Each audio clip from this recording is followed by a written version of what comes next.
할렐루야. 아멘. 네, 사후에 계신 분들하고 인사하겠습니다. 너무 잘 오셨습니다. 너무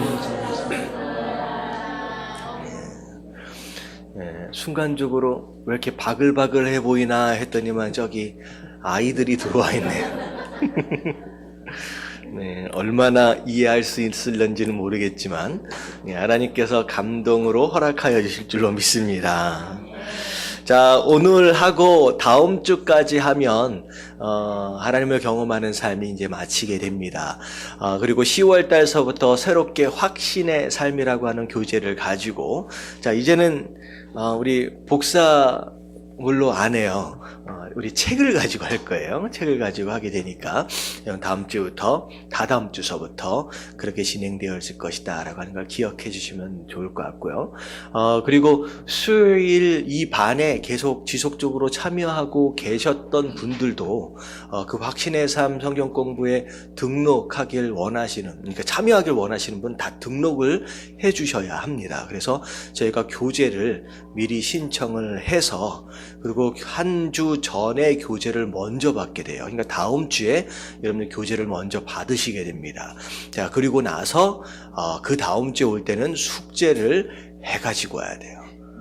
이제부터는 진짜 제자훈련이 시작되는 거죠. 그래서 이제는 그냥 몸만 와가지고 그렇구나 라고 해서 그냥 집에 가는 그런 느낌이 아니라, 와, 이거 좀 빡센데 라고 생각되어질 수 있는 어떤 그런 제자훈련이 본격적으로 시작되어지게 됩니다. 근데 제가 좀 그래도 융통성이 좀 있어서 조금 쉽게 할 수 있는 방법들을 제가 제안을 해서 그렇게 해드릴 테니까 지레 겁먹지 마시고, 그래서 오늘 끝나고 가시기 전에 10월달 제자훈련에 등록하길 원하시는 분은 등록 신청서를 해주시고 제출하시고 가시면 되겠습니다.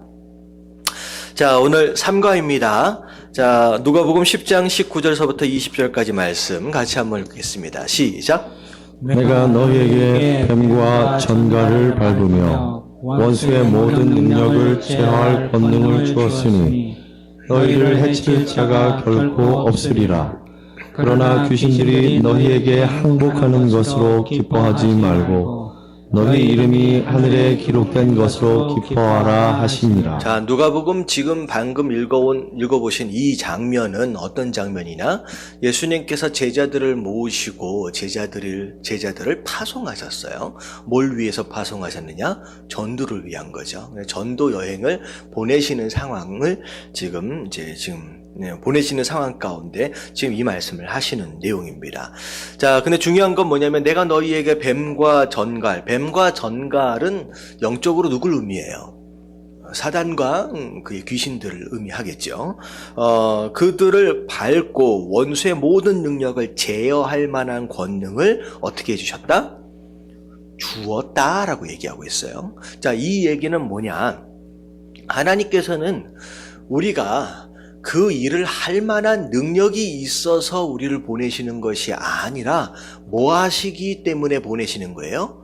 그 일을 할 만한 능력을 주시기 때문에 보내시는 거예요. 그러니까 우리에게 능력이 있어서가 아니라 우리에게 일을 맡기실 때는 그 일을 감당할 만한 능력을 주시기 때문에 보내신다라고 하는 것이죠. 그래서 자, 하나님을 향한 믿음이다라고 하는 것은 내게 주신 그 일에 대해서 내가 할 수 있느냐 없느냐라고 하는 한계를 넘어서 하나님께서 그 일을 할 수 있는, 감당할 수 있는 능력마저도 주실 것이다라고 하는, 그걸 믿는 것이 또 믿음 중에 하나다라고 하는 걸 우리가 여태껏 함께 배웠었습니다. 자, 오늘 내용은 뭐냐면, 하나님이 당신을 통해서 특수한, 자, 일반적인 것이 아니라는 거예요. 그리고 하나님 크기의 일을 하실 때 당신도 역시 뭘 받게 된다? 복을 받게 된다는 거예요. 그래서 하나님께서 나를 사용하신다. 사용하신다라고 하는 말을 보통 쓰잖아요.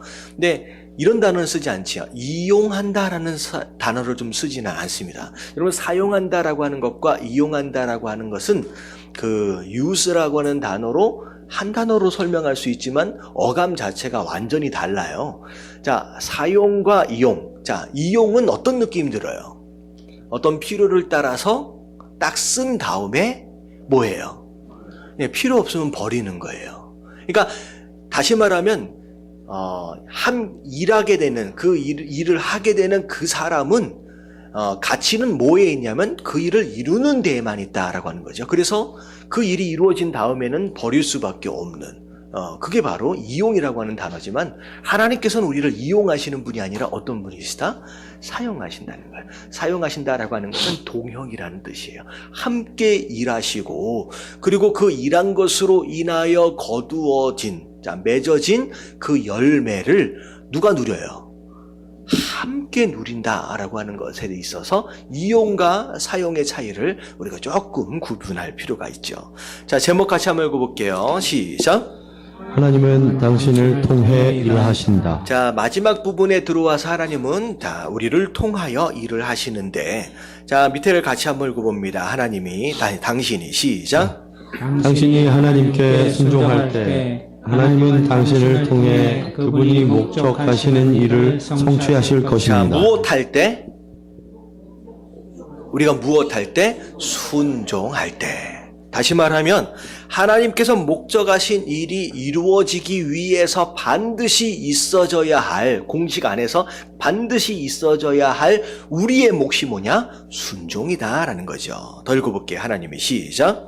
하나님이 당신을 통해서 뭔가를 하시고자 목적하실 때 그 과제는 하나님 차원의 크기입니다. 자, 누구 차원에?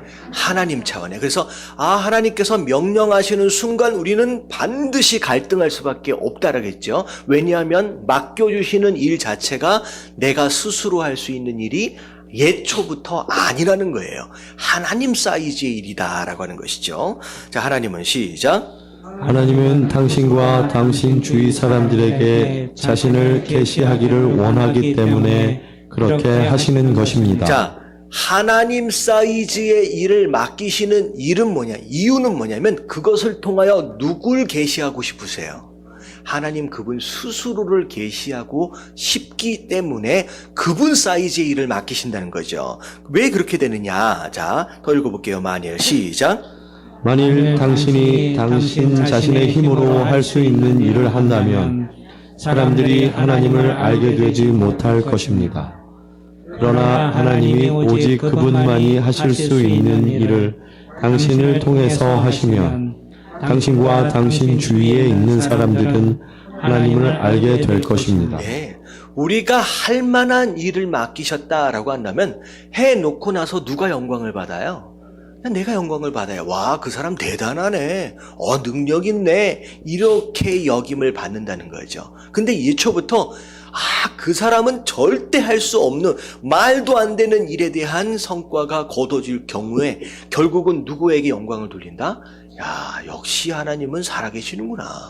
하나님은 역사하셨구나. 그것을 통하여 그분 스스로를 드러내길 원하신다는 거죠. 근데 자, 여기서 질문 하나가 있죠. 지난번에 말씀드렸는데 왜 자꾸 하나님은 그분을 드러내고 싶으신 거예요? 여러분, 하나님께서는 관심병자가 아니에요.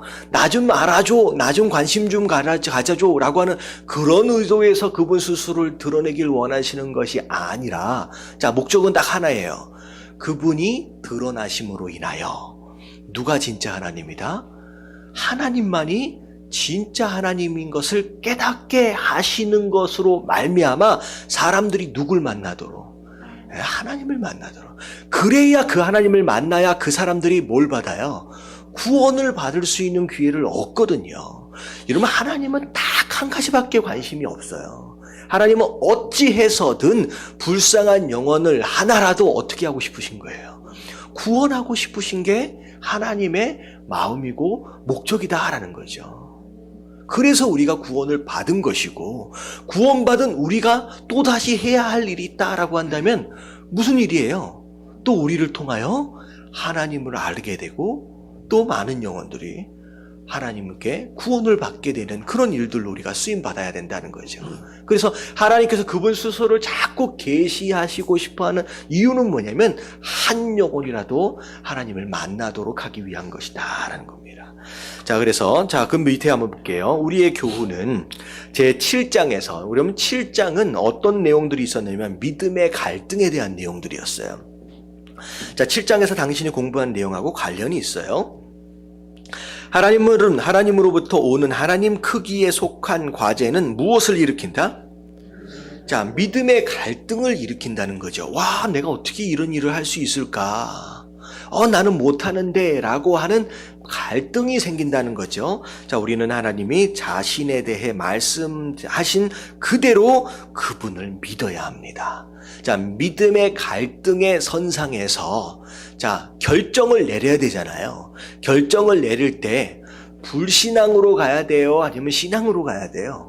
신앙으로 가야 되잖아요. 근데 신앙으로 가는 판단과 결정을 내리기 위해서는 뭐가 있어야 되느냐?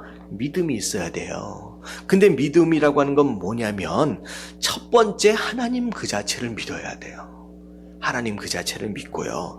그 다음에 두 번째 뭐예요? 또한 나같이 시작. 하시겠다고 말씀하신 것은 반드시 하실 것임을 믿어야만 해요. 네, 두 번째는 하나님의 신실하심을 믿는 거예요. 하나님이 말씀하시는 것은 무조건 이루어진다라고 하는 것에 대한 믿음이 있어야 되는 거예요. 이게 두 번째 믿음입니다. 자, 그러면 그 세 번째는 뭐냐? 자, 이건 잠깐만요. 당신이 한번 읽어볼게요. 시작. 당신이 그분께 순종할 때에 당신은 그분이 말씀하신 것을 행하도록 허락해 드려야 해요. 자, 이 중간에 하나가 빠졌어요. 맨 처음에 우리가 앞에 말씀드렸다시피 세 번째 믿음은 뭐냐면 그 일을 할 수 있는 능력을 누가 주신다?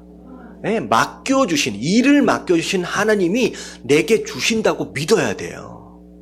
나는 지금 능력이 없잖아요. 그 능력을 나에게 주실 것이다 라고 하는 믿음을 갖는 겁니다. 자, 그리고 나서 이 세 가지 믿음이 하나로 모아지면 그 다음에 어떻게 돼요? 하나님께서 나를 사용하실 수 있도록 내 자신을 내어드리는 거예요. 하나님 마음껏 사용하여 주시옵소서. 그래서 뭐라고 단어를 표현했냐면 허락해 드린다라고 나오는 거예요.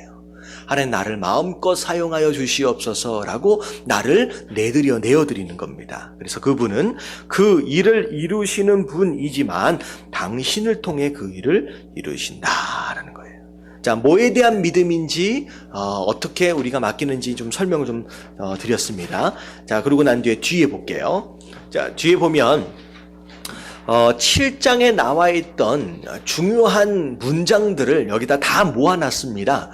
여러분들 이 문장들 가운데 여러분들 가운데 특별하게 의미가 있는 것들에 대해서 체크를 하라고 이제 질문에는 나와 있는데, 여러분 이 문장들을 하나하나 읽으면서 이 문장 가운데 가장 중요한 단어와 어떤 표현이 뭔지 여러분들 동그라미를 한번 쳐보시면 좋을 것 같아요. 자, 첫 번째 문장 같이 한번 읽어봅니다. 시작. 하나님이 하나님의 일에 동참하라고 당신을 초청하실 때 하나님은 하나님 크기의 과제를 당신을 위해서 갖고 계신다. 자, 이 문장 안에서 가장 좀 의미가 있는 표현이 뭐예요?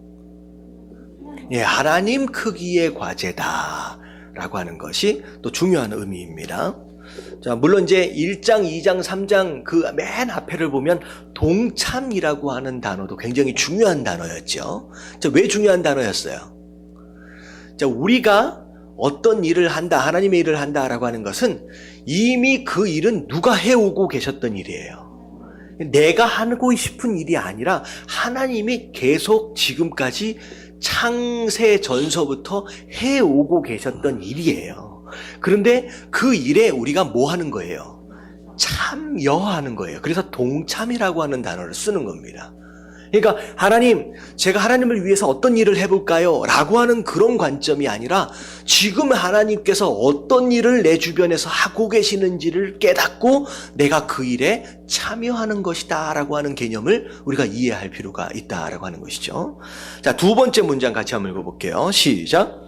하나님이 하나님 크기의 임무에 동참하라고 당신을 초청하실 때는 항상 믿음이 요구된다. 자, 어떤 단어가 중요한 단어예요? 예, 동참은 아까 설명을 좀 드렸죠. 항상 뭐가 필요해요? 믿음이 요구되어진다는 거죠. 믿음이 요구된다는 거예요. 자, 첫 번째 믿음은 누굴 믿는 거예요? 하나님 그분 그대로를 믿는 거예요. 두 번째는 하나님은 어떤 분이다? 신실하신 분. 그분은 말씀하신 건 무조건 이루신다. 세 번째는 그 일을 할 수 있는 능력을 나에게 주신다라고 하는 믿음이에요. 자, 그 믿음이 있어야 됩니다. 세 번째, 다 같이 시작. 당신이 믿음의 갈등에 부딪혔을 때 다음에 취하는 당신의 행동이 하나님에 대한 당신의 믿음을 나타낸다. 자, 이 세 번째 문장에서 가장 의미 있는 단어가 이제 연결되는 단어가 있죠. 무엇과 무엇이에요? 예, 이 문장에서 가장 중요한 핵심 단어는 당신의 행동이라고 하는 단어와 믿음이라고 하는 단어가 굉장히 중요하게 연결되어 있습니다. 자, 이 얘기는 뭐냐면 내가 어떤 결정을 내렸느냐라고 하는 그 행동이 뭘 반영하는 거예요? 내 믿음을 반영한다는 거죠. 이 얘기는 뭐냐면 내가 그렇습니다. 제가 해보겠습니다. 라고 한다면 그 사람은 믿음이 있는 거예요, 없는 거예요? 있기 때문에 예스를 한 거예요. 근데 하나님 난 못해요. 다음에 할게요. 한 번만 봐주세요. 라고 했다라고 한다면 여러분 이 사람은 믿음이 있는 거예요, 없는 거예요? 믿음이 없는 거예요. 그러니까 믿음이 있느냐 없느냐, 여러분 성경 안에서 신앙생활 안에서 믿음이라고 하는 단어는요 추상적인 단어예요. 우리가 눈으로 볼 수 있어요, 없어요? 볼 수 없어요. 그래서 마치 이 믿음이라고 하는 단어는 확인조차도 불가능한 것처럼 생각한다는 거죠. 그렇지 않아요. 여러분 믿음은 눈으로 볼 수 없어 보이는 추상 단어지만, 추상 언어지만, 추상적인 단어지만 반드시 눈으로 어떻게 할 수 있다? 확인하거나 점검할 수 있습니다. 무엇을 통하여? 당신의 행동을 통하여서요. 그래서 내가 믿음이 있는지 없는지를 확인하고 점검할 수 있는 것은 내가 매일매일 어떤 결정들을 내리며 살아가고 있느냐라고 하는 것이 내 믿음이에요. 여러분 추상적으로 생각할 필요는 없다라는 거죠. 그래서 네가 어떤 결정을 내렸느냐, 그게 네 믿음이다라고 이야기하는 겁니다. 자, 그리고 다음 문장 시작. 믿음은 인격을 믿는 것이다. 자, 인격이라고 하는 것은 믿음은 어떤 일이나 어떤 상황에 대한 믿음이기보다는 뭐에 대한 믿음이에요? 사실 인격체이신 하나님에 대한 믿음이라는 거죠. 인격체이신 하나님에 대한 믿음이에요. 자, 그 다음 문장 같이 한번 읽어볼게요. 시작. 믿음은 하나님이 약속하시거나 말씀하신 것이 이루어질 것에 대한 확신이다. 네, 아까침에 세 가지 믿음에 대해서 이제 하나님의 신실함에 대한 내용입니다. 그 다음 문장 시작. 하나님은 말씀하실 때 언제나 자신이 하시려는 일을 계시하신다. 자, 하나님께서 나에게 나타나셔서 뭐라고 말씀하셨다라고 한다면 그분이 나타나심 그 자체는 뭐에 대한 초청이냐면 하나님 일에 대한 초청이에요. 단 한 번도 어떤 누군가를 만났을 때 그냥 놀자고 만나라고 접근하신 적이 한 번도 없어요. 무슨 얘기인지 아시겠죠? 어떻게 보면 노아서부터 생각해 보자고요. 노아 만나셨을 때 하나님 뭐 하자고 만나셨어요? 방주 지으라고 만나신 거예요. 그러니까 다시 말하면 야 나랑 같이 놀래? 라고 만나신 경우 거의 없어요. 만나시는 순간 그것이 바로 하나님 일에 대한 초청이었다는 거죠. 여러분 아브라함에 대한 내용도 마찬가지입니다. 아브라함은 뭐에 대한 일이 있었어요? 하나님 일이 뭐에 대한 계획이 있었어요? 믿음의 조상이다라고 하는 어떤 그런 추상적인 어떤 표현이지만 사실 하나님 나라예요. 그러니까 아브라함을 딱 만나시는 순간 하나님 뭘 계획하셨느냐? 하나님 나라를 계획하셨어요. 모세를 만났을 때도 그렇고요. 또 누구 있어요? 다윗을 만났을 때도 그렇고 뭐 베드로든 바울이든 뭐 누구든 만나시는 그 순간이 그분 스스로 말씀하시는 그 순간이 하나님 일에 대한 초청이다라는 거죠. 다시 말하면 근데 하나님 만나셨다라고 한다면 만난 자는 반드시 뭐가 있다? 해야 할 일이 있는 거예요. 사명이 있는 거예요. 내가 그냥 만났어 라고 거기에 머물러 있는 일들은 거의 없습니다. 만나는 순간 내가 할 일이 생기는 거예요. 내가 할 일이 있구나라고 하는 거죠. 자, 그다음 당신을 시작. 당신을 부르신 하나님께 대한 믿음이 있으면 당신은 하나님께 순종할 것이다. 그리고 하나님은 자신이 목적하신 바를 이루실 것이다. 자, 이 문장 안에서 연결되어지는 가장 중요한 두 단어가 뭐냐면 믿음과 순종이겠죠. 네가 믿음이 있다라고 한다면 그 믿음은 반드시 순종으로 나타날 것이라는 거죠. 그 순종이 그 일을 이루어 가게 될 것이다라는 겁니다. 자, 순종은 시작. 순종은 하나님에 대한 당신의 믿음을 나타낸다. 예, 위에 있는 당신의 행동과 비슷한 개념입니다. 네가 순종한다라고 하는 것은 네가 믿음이 있다라고 하는 것에 대한 증거예요. 네가 순종하지 못하고 있다라고 하는 것은 네가 지금 믿음이 없다라고 하는 것에 대한 증거라는 거죠. 자, 마지막 시작. 믿음이 있으면 당신은 확신 가운데 하나님께 순종할 수 있다. 왜냐하면 하나님께서 그분이 목적하신 바를 이루실 것임을 알기 때문이다. 네, 알기 때문이다라고 하는 단어는 오히려 믿기 때문이다라고 하는 정도로 생각하시면 되겠습니다. 하나님께서 그분이 목적하신 것은 반드시 이루어질 것이다라고 하는 거예요. 자, 그래서 밑에를 좀 보면 모세에 대한 이야기가 나옵니다. 자, 모세는 무엇했느냐? 순종했고요. 하나님은 성취하셨어요. 다시 말하면 그 일을 이루시는 분은 하나님이에요. 자, 그것을 위해 우리의 뭐가 필요해요? 순종이 필요합니다. 그래서 밑에 보면 모세는 시작. 모세는 순종을 통해서 하나님의 충만한 성품을 경험하기 시작했어요. 그리고 그 순종을 통해 모세는 하나님을 점점 더 알아갔어요. 모세의 생애를 통해 우리는 하나님은 말씀하시고 모세는 순종하고 하나님은 자신이 목적한 것을 성취한 것을 알 수 있어요. 아주 기본적인 원리, 하나님은 말씀해 주세요. 그리고 우리는 뭐 해야 돼요? 순종하면 돼요. 그러면 누가 그 일을 이루시냐? 하나님이 이루어 주신다라는 거죠. 우리가 그 일이 이루어질 것이냐 아닐 것이냐라고 하는 것에 대해서 우리가 고민할 필요가 없다라는 거예요. 일의 열매에 대한 것은 누구 몫이냐? 하나님의 몫이라는 거죠. 그냥 우리는 그 일이 어떻게 되어질지와는 상관이 없이 뭐만 하면 돼요? 순종만 하면 돼요. 그게 성공하는 신앙생활의 기본입니다. 무엇을 이루었기 때문에 성공을 했다라고 하는 것이 아니라 순종을 하고 있는 그 과정 자체가 성공인 거예요. 그래서 신앙생활 하면서 우리 일반적으로 현대사회가 결과 중심으로 모든 것을 판단해 버리잖아요. 되었다라고 한다면 과정은 별로 중요하지 않는 것처럼. 근데 신앙은 완전히 반대예요.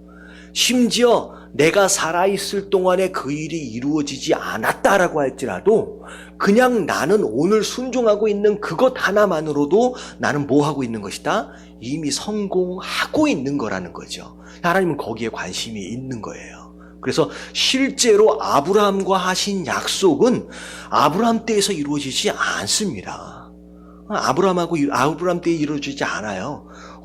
몇 년이나 흐른 다음에 이루어져요.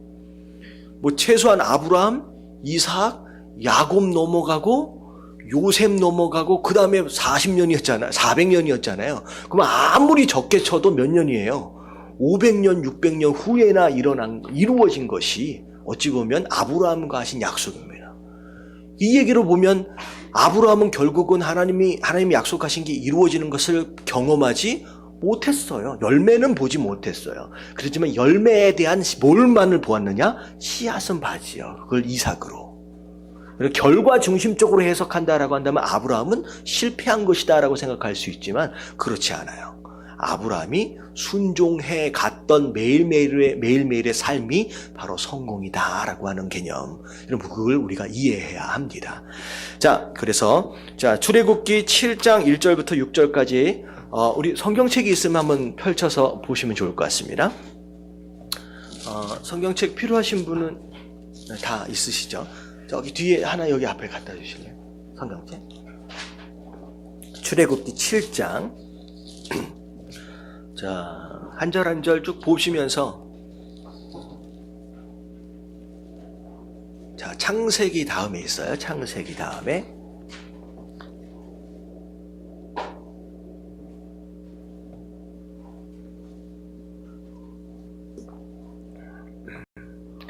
자, 7장. 자, 1절서부터 쭉 이제 우리가 답을 찾아가면 되는데요. 자, 1번 문제를 보면, 자, 모세는 무엇을 하라는 명령을 받았습니까? 2절이 나와 있어요. 뭐 하라고 명령을 받았어요? 2절 한번 읽어볼게요. 시작. 내가 내게 명령한 바를 너는 내 형 아론에게 말하고 그는 바로에게 말하여 그에게 이스라엘 자손을 그 땅에서 내보내게 할지니라. 자, 어떻게 하라고요? 자, 이스라엘 자손을 그 땅에서 내보내달라고 누구에게 얘기하라? 아론하고 바로에게 이야기하라는 거예요. 그러니까 네가 가서 이스라엘 백성들을 그 땅에서 내보내도록 하라라고 하는 것이 아니라 그냥 뭐만 하라는 거예요. 가서 말만 하라는 거예요. 그것이 이루어지도록 하시는 분은 하나님이고요. 그냥 우리에게 맡겨주시는 가서 이야기하라는 거예요. 다시 말하면 전도라고 하는 것은 누군가를 잘 이해시켜서 설득해서 구원받도록 하라는 얘기가 아니라 그냥 뭐 하라는 얘기예요. 전도는. 전도가 뭐예요? 전도. 그냥 도를 전하래요. 여기서 얘기하고 있는 도는 그 길거리 이상한 사람이 얘기하는 도가 아니에요. 하나님의 말씀을 그냥 전하라는 얘기예요. 전해서 그 사람이 받든 안 받았든 그건 우리 소관이 아니에요. 그러니까 가서 말하라 라고 하는 것이 하나님께서 명령하신 거예요. 자, 2번 문제를 보면 하나님은 자신이 무엇을 하려 한다고 말씀하십니까? 4절에 보면 다 같이 한번 읽어봅니다. 시작.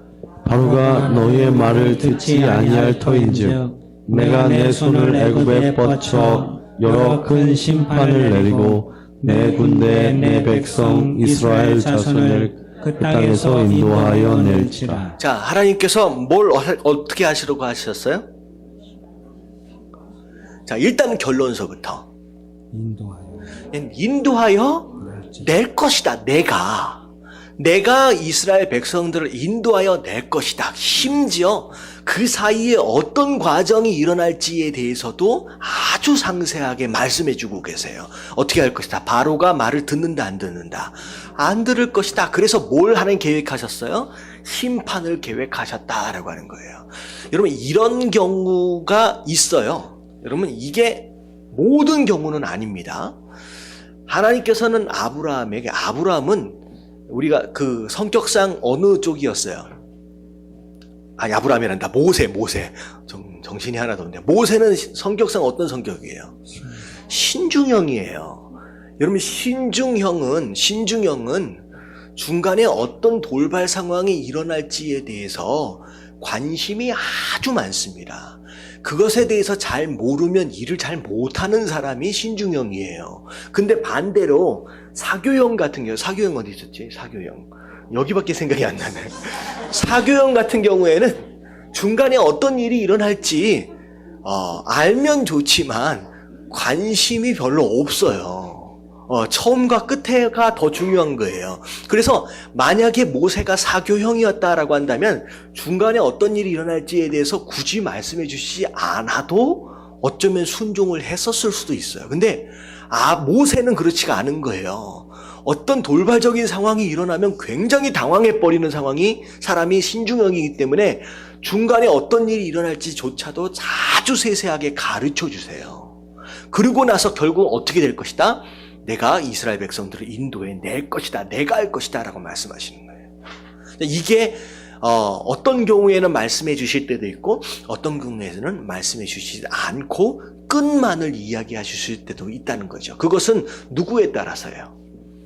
예, 응답을 받고 대화를 하고 있는 일을 맡게 되는 그 일을 하게 되는 나에 따라서 다를 수 있는 거죠. 왜 안 가르쳐주십니까? 라고 불평할 필요는 없어요. 근데 중요한 건 뭐냐면 하나님께서 알아서 다 하시겠다라고 말씀하시는. 자, 3번 문제 한번 읽어볼게요. 시작.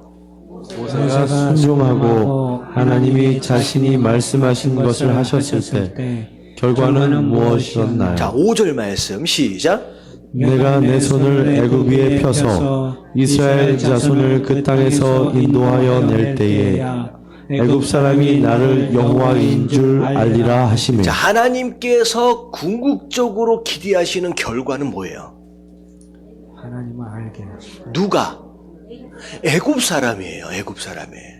저는 이 말씀을 읽고서 또다시 놀라게 되는 게 뭐냐면 단지 하나님은 이스라엘만의 하나님이 아니다라는 거죠. 이스라엘을 구원하시고 이스라엘 통하여 그분의 나라를 세우실 것을 계획하셨지만 그 이외에 애굽이라고 하는 나라, 심지어 그 나라를 힘들게 만들고 어렵게 만드는 그 나라마저도 하나님 소유라는 거예요. 그래서 이 일을 통하여 이 애굽이 나를 만났으면 좋겠다라고 하는 그 마음인 거예요. 그래서 결국은 나중에 어떤 일이 벌어지냐, 출애굽할 때 이스라엘 사람들만 나오지 않습니다. 누가 같이 덩달아 나와요. 애굽에 있던 애굽 민족들까지 덩달아 나오는 거예요. 뭘 깨달았기 때문에. 누가 여호와냐라고 하는 것을 이 10가지 재앙을 통하여 깨달았기 때문에 함께 하나님 백성 되어지겠다라고 자청해서 따라 나오게 되는 일들이 벌어지는 거예요. 그런 일들은 단순히 출애굽 안에서만 일어났던 것이 아니라 바벨론 포로 시절 때도 일어났고요. 수많은, 어떻게 보면 이스라엘 민족이다라고 하는 그 중심, 하나님 나라의 중심이 있지만 주변에 있는 모든 이방 나라를 통하여서도 하나님 그분 스스로를 드러내고 계신다라고 하는 것이죠. 자, 대충 이해되어지시죠? 결국은 결과는 그분 스스로를 드러내셔서 어찌되었든 누구든 한 명이라도 구원하길 원하시는 거예요. 자, 4번 문제 같이 한번 읽어봅니다. 시작. 하나님은 모세와 아론에게 무엇을 하라고 명령하셨나요? 자, 바로가 말을 듣지 않는 이유로 말미암아 드디어 이제 10가지 재앙이 시작되어지는데 16절에 보면 자, 뭐 하라고 말씀하셨느냐? 다 같이 한번 읽어봅니다. 시작. 여호와께서 모세에게 이르시되 아론에게 명령하기를 내 지팡이를 들어 땅에 티끌을 치라 하라. 자, 그것이 애굽 온 땅에서 이가 되리라. 자, 뭐 하라 그랬어요? 예. 이거 똑같은 내용이에요. 네가 일을 만들어 봐라는 얘기가 아니잖아요. 그냥 넌 뭐만 하는 거예요. 그냥 네가 가지고 있는 그 지팡이로. 그러니까 지팡이를 어디 구해오라는 것도 아니에요. 네가 지금 들고 있는 그 지팡이를 가지고 지금 땅에 있는 티끌을 그냥 치라는 거예요. 그것만 하라는 거죠. 자, 그러면 그것만 하라는 거예요. 그랬을 때, 자, 5번 모세와 아론은 그 명령에 어떻게 반응했어요? 17절. 시작. 그들이 그대로 행할세. 자, 뭐 했어요? 그대로 행했다는 거예요. 그게 우리가 할 일이에요. 말씀하신 대로 그대로 행했더니, 자, 6절. 누가 티끌을 이로 변하게 하였나요? 뭐 읽어볼 필요도 없죠. 19절에 뭐라고 나와 있어요? 자, 하나님이에요. 19절 읽어볼게요. 시작. 술사가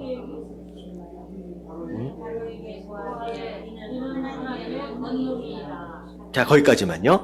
그냥 누가 얘기하고 있느냐? 애굽에 있는 술객들이 이건 우리가 할 수 있는, 사람이 할 수 있는 일이 아니라 누가 할 수 있는 일이다? 하나님이 할 수 있는 일이다라는 거죠. 그래서 어떻게 보면 애굽에 있는 바로도 마찬가지고 거기 있던 뭐 술객도 마찬가지고 아론이라고 하는 사람을 알아요, 몰라요? 여러분, 거기에 있는 바로나 거기에 있는 그 술객들이, 여러분, 바로가 아론이라는 사람은 압니다. 왜냐하면 아론이라고 하는 사람이 약간 그 히브리 족속들 안에서 약간 족장의 어떤 역할을 해왔기 때문에 대략 알아요. 이 아론이 어떤 사람인지. 그리고 심지어 모세를 알아요, 몰라요? 사실 알아요. 아는 사람이기 때문에 얘네들이 이런 일을 할 만한 사람이 아니라는 거예요. 얘네들이. 이거는 하나님이 하시는 일이다라고 하는 것을 스스로 고백하게 되었다라고 하는 것이죠. 그래서 자, 1번서부터 6번까지의 문제의 내용들은 하나님께서 누군가와 더불어 일하시는 어떤 방법이에요. 그래서 자, 첫 번째 문장서부터 정리를 해보면, 자, 다 같이 하나님이 시작. 하나님이 이스라엘을 구원하려는 역사에 모세가 동참하도록 초청하셨다. 자, 모세가 이스라엘 백성들을 구원해보겠다라고 스스로 나섰을 때는 모세가 성공할 수 없었잖아요. 오히려 살인자, 오히려 도망자가 될 수밖에 없었습니다. 하지만 사실은 그 일은 누가 계획하신 거예요? 하나님이 계획하신 일이었고 그 일에 모세가 동참할 수 있도록 하나님이 초청하신 거예요. 자, 그게 일의 시작이다라는 거죠. 하나님, 제가 이런 일을 하나님을 위해서 한번 해보고 싶은데요. 라고 스스로 계획을 세워서 오는 것은 오히려 일의 순서가 바뀐 거라는 거죠. 그렇게 되는 게 아니에요. 자, 두 번째 문장, 시작. 하나님이 모세가 해야 할 일을 말씀해 주셨다. 자, 모세가 뭐뭐 해야 하는지, 야, 너 뭐뭐 해야 할지 계획 좀 세워가지고 와 라고 이야기하신 적이 없어요. 모세뿐만 아니라 하나님과 함께 일했던 모든 자들에게 하나님께서 어떤 계획이나 어떤 준비를 맡기신 일이 없어요. 하나님께서 뭐라고 말씀하시냐? 너는 이걸 해라 라고 말씀하셨어요. 자, 그리고 나서 모세는 뭐 했어요? 모세는 시작. 모세는 순종했다. 모세는 딱 하나예요. 고민할 것도 계획을 세울 것도 뭐 기획하고 뭐 할 필요도 없이 그냥 하나님 말씀하시는 대로만 순종했어요. 자, 그랬더니 하나님은 시작. 하나님은 자신이 목적하신 일을 성취하셨다. 네, 그분이 일을 이루시는 거예요. 그랬더니 모세와 시작.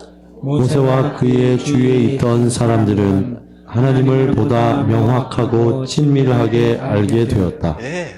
모세가 마치 앞장서서 무엇인가를 한 것 같지만 그들은 아는 거예요. 이건 모세가 하는 일이 아니라 하나님이 이루셨구나 라고 하는 것을 깨닫게 되는 것으로 말미암아 그들 스스로 하나님을 만나게 되는, 어떻게 보면 중간에 다리 역할 정도 연결해주는 어떤 브릿지 역할을 한 것이 그냥 모세였다는 거죠.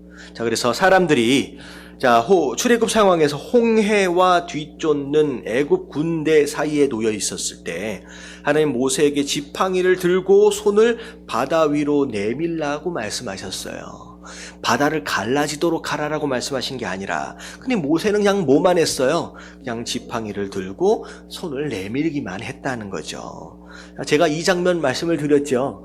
우리가 영화를 보면 되게 막 백그라운드 뮤직이 쫙 깔리면서 팍 드니까 되게 근사하게 막 벌어지고 막 그러잖아요. 이런 실제 현실은 그렇지 않죠. 되게 민망했을 거예요. 손을 들라라고 하니까 라단따 뭐 어디에서 쫙뭐 이렇게 아니라 이러고 있는 거예요. 되게 웃긴 거예요. 그럼 순종은 되게 웃긴 거예요. 되게 난감한 거예요. 내가 뜬금없이 내가 여기서 뭐 하고 있지? 라고 하는 상황을 하나님께서 요구하실 때가 되게 많아요. 근데 거기에서 어떤 일이 일어나느냐?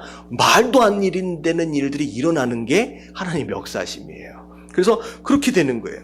모세는 그냥 순종했어요. 하나님께서 바다를 가르셨어요. 사람들은 마른 땅으로 건너가게 됐고요. 그러자 미리암, 모세의 누이입니다. 하나님에 대한 새로운 이해를 표현하는 찬송을 하도록 백성들을 인도했다. 백성들이 함께 하나님을 찬양하게 되었다라는 거. 자, 두 번째, 백성들이 마실 물이 없었어요. 심지어 모세에게 불평했습니다. 여기까지 끌고 나와서 우리로 하여금 목말라 죽게 하려고 하느냐. 자, 하나님은 모세에게 뭐 하라고 말씀하셨어요? 지팡이를 가지고 반석을 치라고 하셨습니다. 여러분들, 지팡이를 가지고 반석을 쳤더니 반석에서 물이 나왔더라라고 하는 사건이 성경 안에 몇 번 나와요. 여러분, 이 사건 있고 나서 마지막 부분에 모세가 2번 쳐가지고 실수하는 그때 2번밖에 안 나와요. 그러니까 다시 말하면 순종을 요구하실 때 하나님은 원래 그랬었던 것과 같은 굉장히 익숙한 패턴의 순종을 요구하시지 않아요. 무슨 얘기인지 아시겠죠? 성경 안에 등장하고 있는 대부분의 많은 사람들의 순종은요, 역사상 어떻게 보면 성경 안에 딱 한 번밖에 등장하지 않는 굉장히 특수한 상황에서의 순종입니다. 그러니까 일반적인 어떤 상황에서 이러면 이렇게 하겠지라고 하는 계산하에 하나님께 접근하는 건 굉장히 실수하게 될 경우가 많다는 거죠. 하나님은 굉장히 독특한 방법, 반석을 치래요. 그랬더니 모세가 그 반석을 칩니다. 그랬더니만 반석에서 물이 나오도록 하신 분은 누구다? 하나님이세요. 그래서 우리는 이런 방식을 모세의 생애에서 거듭 보게 됩니다. 자, 밑에 나오는 A, B, C, D, E는요, 이제 순서를 아까쯤에 우리가 배웠던 내용들에 대한 순서를 이게 정리한 거예요. 자, 그냥 쭉 한번 읽어보시고, 자, 가장 먼저 나와야 할 내용이 뭐냐? 자, 가장 먼저 나와야 할 내용은 어떤 단어였느냐? 예, 초청이라고 하는 단어였잖아요. 그래서 알파벳 E가 1번이 되겠죠. 자, 초청한 다음에 그 다음에 뭐 했었어요? 예, 말씀해 주시죠. 자, 네가 뭐 해야 한다라고 말씀해 주시는 게 C잖아요. 그게 이제 2번입니다. 거기다 2라고 적어주시면 되고. 자, 그랬더니 말씀해 주시면 모세는 뭐 하면 돼요? 순종하면 되죠. 그래서 B가 3이라고, B에다가 3이라고 쓰시면 됩니다. 자, 그랬더니 모세가 순종했더니 누가 이루신다? 하나님이 자신의 목적하신 일을 성취하십니다. 그래서 D가 4라고 쓰시면 됩니다. 자, 그러고 나서 마지막에 자, 그것을 통하여 사람들이 하나님을 보다 명확하고 친밀하게 알게 됩니다. 라고 하는 것이 5번 A에다가 5라고 적으시면 됩니다. 자, 밑에 한번 읽어볼게요. 노아가 시작. 노아가 순종했을 때 하나님은 그의 가족을 보호해 주시고 지구상에 다시 생육하고 번성하게 해주셨어요. 아브라함이 순종했을 때 하나님은 그에게 아들을 주시고 한 나라를 세우셨어요. 다윗이 순종했을 때 하나님은 그를 왕으로 세우셨어요. 엘리야가 순종했을 때 하나님은 불을 내리셔서 희생 제물을 살으셨어요. 믿음의 사람들은 하나님께 순종했을 때 하나님이 그들을 통해서 자신의 일을 성취하심으로 인해 하나님을 경험으로 알게 되었어요.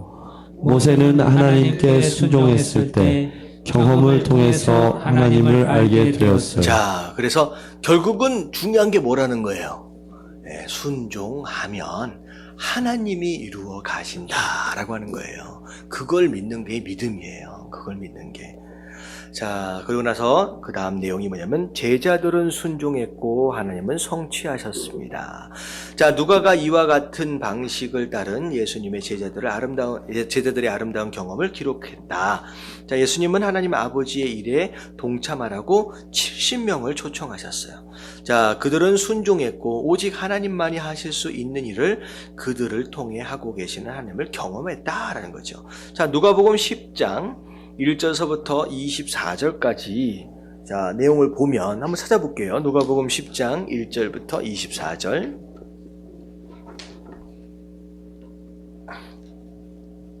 누가복음 10장입니다.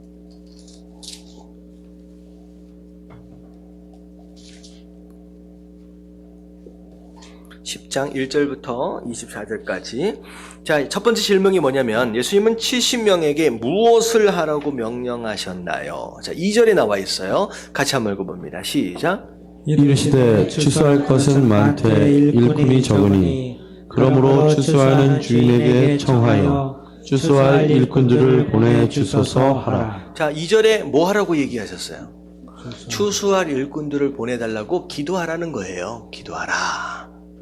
앞으로 이 70명의 이 제자들이 함께 동역해야 할 일꾼들 필요하다라고 하는 내용이고, 자, 5절부터 7절까지의 내용은 예수님께서 이 70명을 전도 보내시는 상황 가운데 어떻게 해야 한다라고 지시를 내리시는 장면이 나옵니다. 한번 읽어봅니다. 5절부터 시작. 어느 집에 들어가든지 먼저 말하되 이 집이 평안할지어다 하라. 만일 평안을 받을 사람이 거기 있으면 너희의 평안이 그에게 머물 것이요 그렇지 않으면 너희에게로 돌아오리라. 그 집에 유하며 주는 것을 먹고 마시라. 일꾼이 그 삭슬 반 것이 마땅하니라. 이 집에서 저 집으로 옮기지 말라. 자, 그 내용이 뭐예요? 그냥 집에 가면 뭐 하래요? 예, 평안을 베풀어 주래요. 평안을 베풀어 주래요. 그리고 그 집에서 대접해 주면 어떻게 하래요? 잘 먹으래요. 왜? 일한 사람이 품삯을 받는 게 맞기 때문에 일한 것에 대한 대가래요. 근데 이 집에 있다가 저 집으로 옮기래요? 뭐 옮기지 말래요? 옮기지 말래요. 왜냐하면 자꾸 옮겨 싸면 어떤 일이 벌어져요? 시험 들 일이 벌어지는 거예요. 내가 대접을 잘 못했나? 왜 저 집으로 갑자기 간다 그러지? 자꾸 이상한 생각들이 들어지니까 그 동네에 가면 그냥 한 집에 머물러 있다가 그러고 떠나래요. 그게 예수님께서 말씀하신 내용이에요. 그래서 구체적으로 어떤 복음을 전해서 그들을 어떻게 해라라고 하는 그런 내용이기보다는 그냥 평안을 빌어주고 잘 먹고 그러고 나서 그 집을 떠나라라고 하는 것이 그냥 말씀이었다라고 하는 것이죠. 자, 8절과 9절 말씀 한번 읽어볼게요. 시작. 거기 있는 병자들을 고치고 또 말하기를 하나님의 나라가 너희에게 가까이 왔다 하라. 자, 그냥 아픈 사람이 있으면 고쳐주래요. 그리고 나서 어떻게 하래요? 하나님 나라가 가까이 왔다. 이건 누가 전했던 복음이었어요? 세례 요한이 처음 전했던 그 복음 그냥 전하라 라고 말씀하시는 거예요. 자, 그랬더니 2번 16절에서는 종과 주인의 관계와 70명과 예수님의 관계에 대하여 무엇을 나타내고 있나요? 자, 16절 같이 한번 읽어볼게요. 시작. 너희 말을 듣는 자는 곧 내 말을 듣는 것이요 너희를 저버리는 자는 곧 나를 저버리는 것이요 나를 저버리는 자는 나 보내신 이를 저버리는 것이라 하시니라. 여러분들 이게 굉장히 어려운 표현이기는 한데 이런 거예요. 예수님께서 스스로에 대해서 하나님과 동격화시키는 표현들이 자주 나와요. 그러니까 나에게 어떠한 것이 누굴 어떻게 하는 거예요? 하나님 아버지를 어떠하다. 그러니까 나를 믿는 것이 누굴 믿는 거예요? 하나님을 믿는 거예요. 나에게 순종한 것이 하나님을 믿는 거예요. 그게 뭐냐면 하나님께서 예수님을 보내셨기 때문에요. 다시 말하면 예수님은 하나님의 대리인처럼 예수님에게 어떻게 하느냐라고 하는 것이 마치 하나님께 하는 거랑 동일한 것으로 간주하고 계세요. 동일하게 예수님도 마찬가지예요. 예수님께서 보내신 누구예요? 70명의 제자들. 너희에게 한 것 자체가 누구에게 한 것이다? 예수님에게 한 것이다 라고까지 얘기를 하는 거예요. 네 말을 듣고 순종하면 나에게 순종하는 것이고 너희를 거부하면 나를 거부한 것이다 라고 얘기를 하는 거죠. 다시 말하면 그들을 보내실 때 마치 무엇처럼 보내시느냐, 그냥 종처럼 부리는 어떤 그런 모습이 아니라 또 다른 예수의 모습으로 보내시는 거예요. 그게 누구를 의미하는 거예요. 여기서 얘기하고 있는 70명은 누구예요? 제자들인데 누구예요? 오늘날 우리를 의미합니다. 그러니까 우리가 예수님을 대신하여 일을 하는 거예요. 예수님을 대신하여. 자, 3번 70명이 그들의 경험에 대해 어떻게 느꼈으리라고 생각하십니까? 17절 시작. 70인이 기뻐하며 돌아와 이르되 주여 주의 이름이면 귀신들도 우리에게 항복하더이다. 자, 이 문장 안에서 느껴지는 느낌은 뭐냐면 굉장히 기뻐하는 내용들과 더불어 흥분하고 있잖아요. 왜냐하면 원래 그 사람들은 귀신을 쫓을 만한, 병을 고칠 만한 능력이 원래 있던 사람이 아니었거든요. 근데 예수님 말씀 믿고 그냥 가서 고치라니까 고쳐본 거고, 전하라 하니까 전해본 거고, 평안을 빌라니까 평안을 빌어봤더니 거기에 그 순종 안에서 뭐가 나타난 거예요? 기적이 막 나타난 거예요. 막 귀신이 쫓겨나가는 거예요. 그것으로 말미암아 우와 어떻게 이런 일이 일어나지? 라고 하면서 기쁨도 있고 흥분되어짐도 있고, 이러면 이 사람 마음 가운데 뭐가 또 있느냐면, 여러분 이 사람들이 불행한 것 같아요? 행복한 것 같아요? 여러분 행복이라는 것은 여기서 찾는 거예요. 이 사람은 행복한 사람이에요. 지금 우와 이런 일이 내 안에서 나를 통하여 이루어지고 있구나 라고 하는 것으로 말미암아 막 행복한 거예요. 여러분 이런 행복을 누리시게 되길 주님의 이름으로 축원합니다. 자, 그래서 그 경험을 통하여 70명은 하나님에 대하여 무엇을 알게 되었다고 생각하십니까? 자, 하나님에 대해서 무엇을 알게 됐어요? 하나님은 신실하시고 전능하시고, 그 전까지만 해도 귀로만 들었던 그 하나님에 대한 지식이 경험을 통하여 하나님은 이런 분이다 라고 과감하게 누구에게가 선포할 수 있는 자신감이 생긴 거예요. 왜? 내가 하나님을 뭐 해봤기 때문에? 경험해 봤기 때문에요. 이건 경험해 본 자의 담대함과 경험하지 못하고 주워 들은 것에 대한 어떤 그런 그런 마음하고는 천지 차이일 수밖에 없다는 거죠. 너무 행복한 거예요. 야, 하나님은 이런 분이구나 라고 하는 거예요. 자, 이 제자들은 같이 한번 읽어봅니다. 시작. 이 제자들은 복을 받았어요. 그들은 하나님의 일에 참여하도록 특별히 하나님의 선택을 받았어요. 그들이 보고 듣고 하나님에 대해서 알게 된 것은 선지자들과 왕들도 경험하기 원했던 것이지만 하지 못한 것이에요. 제자들은 복을 받았어요. 제자들은 복을 받았대요. 복을 받은 근거가 뭐냐면 첫 번째 뭐예요? 특별히 하나님한테 뭘 받았다?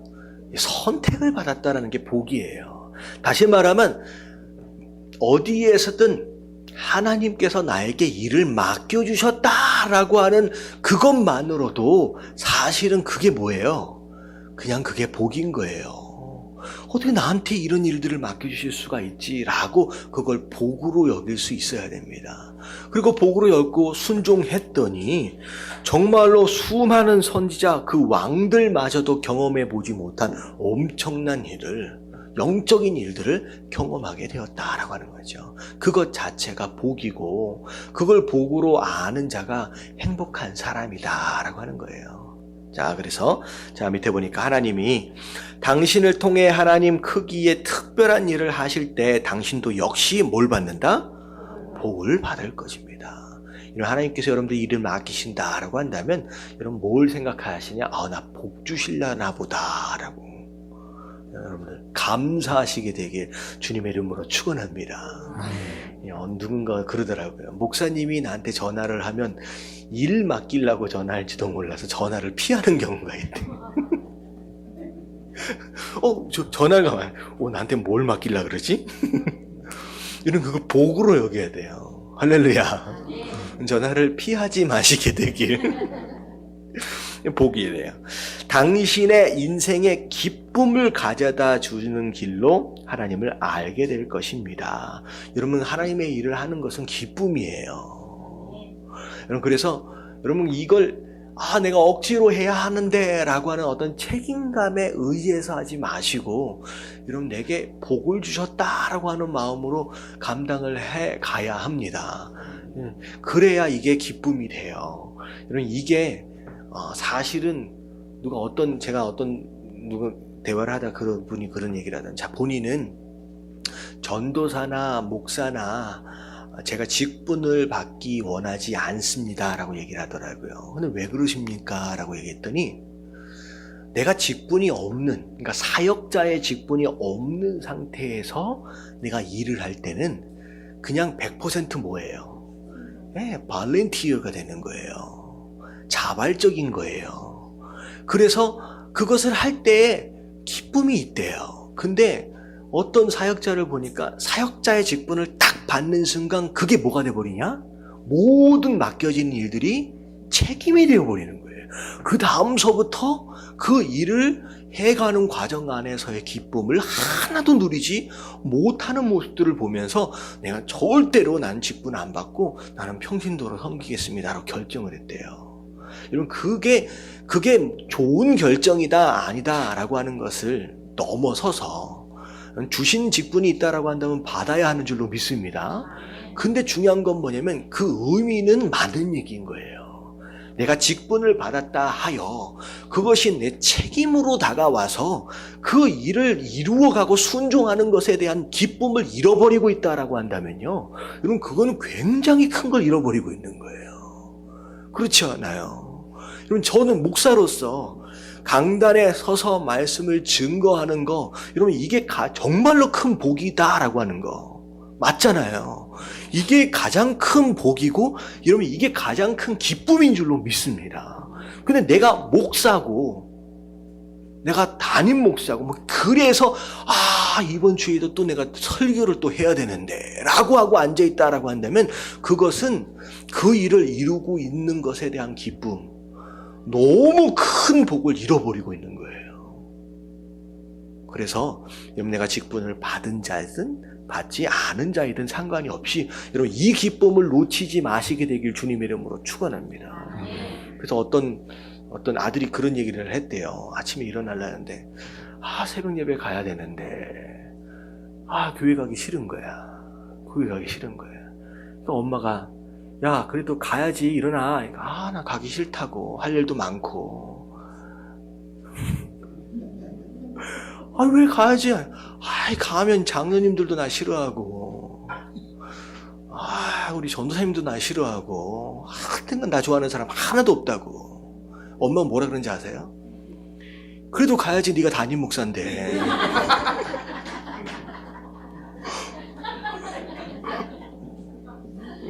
그러면 이 기쁨을 잃어버린 거예요. 이게 계속 짐되어 버리는 거예요.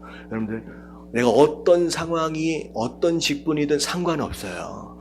내가 사명을 이루어감으로 인하여서 누릴 수 있는 축복, 누릴 수 있는 기쁨을 절대 놓치지 마시게 되길 주님의 이름으로 축원합니다.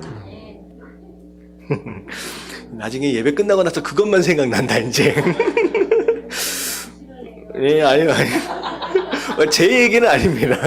저는 벌떡벌떡 잘 일어나요, 새벽 때. 자, 어디 하다가 이렇게 됐죠? 자, 맞아.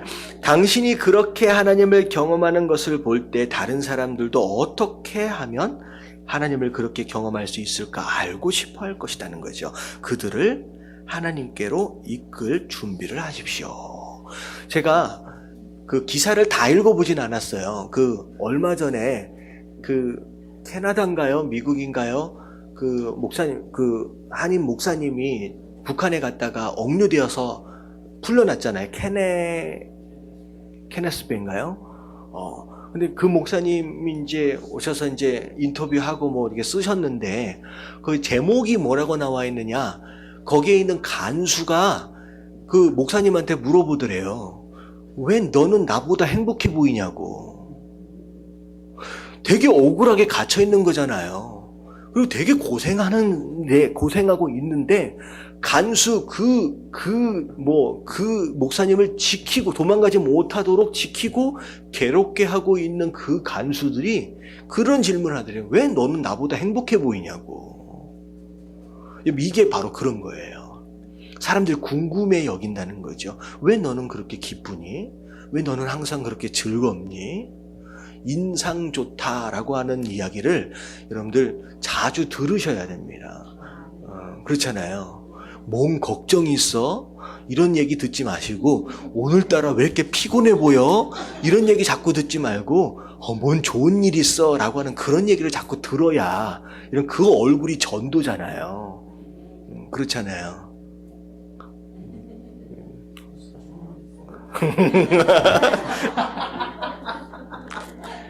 자, 하나님이 최근에 당신을 통해서 어떤 일을 하심으로 인해서 기쁨을 맛본 일이 있나요? 이런 크든 작든 작은 순종의 어떤 그런 행동들로 인하여서 작게나마 경험되어지는 어떤 기쁨들, 여러분 그게 성도가 사는 재미인 줄로 믿습니다. 그 재미있어야 살잖아요. 그렇잖아요. 이왕 한 번 사는 인생 괴롭게 궁상맞게 찌질하게 살지 마시고 즐겁게 재미있게 여러분 그렇게 사실 수 있는 저와 여러분들 되시길 주님의 이름으로 축원합니다. 그래서 우리 예담교회가 원래는 예수님을 닮아가는 사람들이었는데 예수님을 닮아가는 행복한 사람들로 중간에 행복한이 붙었어요. 이유가 뭐냐면 예수님을 닮아가려고 생각해 보니까 엄두가 나요, 안 나요? 안 나요. 여러분 로마서를 보면 그게 우리 힘으로 된다, 안 된다? 안 된다고 결론이 나와 있잖아요. 하나님이 이루어 가시는 거예요. 그것을 매일매일 경험하는 것이 행복이에요. 여러분 예수님을 닮아가야 되는데 나는 왜 이거밖에 안 될까라고 고민하고 염려하는 게 아니라 닮아갈 수 없는 우리임에도 불구하고 하나님이 막 역사하시는 거예요. 우리 안에서. 우리의 작은 순종을 통하여. 그러니까 사는 재미가 나고 그것이 행복으로 누려질 수 있는 삶, 여러분 그게 예담 교인 되어져야 되는 줄로 믿습니다. 자, 결론 뒤로 넘어갈게요. 당신이 순종하면. 자, 다 같이 시작. 당신이 순종하면 하나님은 당신을 통해 놀라운 일을 행하십니다. 당신은 하나님이 행하신 일에 대해 간증할 때에 오직 그분께만 영광을 돌리도록 주의해야 합니다. 교만한 마음이 들면 당신은 자신의 경험을 말하고 싶어집니다. 왜냐하면 그렇게 할 때에 당신이 특별한 존재란 느낌이 들기 때문입니다. 언제나 이를 조심하세요. 언제나 주님의 놀라우신 행동을 선포하되 교만한 마음을 피하세요. 그러므로 자랑하는 자는 주 안에서 자랑하라. 네, 그래서 여러분 셀 모임 할 때 여기 이제 셀 리더들도 좀 계시고 하는데 주의할 게 뭐냐면 오늘 들은 말씀에 대하여 함께 나누는 시간들을 우리가 좀 갖잖아요. 그럴 때 거기에 주어가 자꾸 내가 되어지고 마치 내가 무엇인가를 잘해서 나는 그나마 이렇게 산다라고 하는 결과로 나오면요. 여러분 그런 셀 모임은 되게 지루해져요. 말하고 있는 나는 신나고 재미있을 수는 있지만 여러분 듣고 있는 많은 사람들은 그 말 자체, 그 자랑 자체가 굉장히 지루하게 느껴집니다. 왜냐하면 그 안에는 하나님의 역사심이 없거든요. 자꾸 뭐만 드러내려고 해요. 자기 자신의 의만 드러내려고 하는 거예요.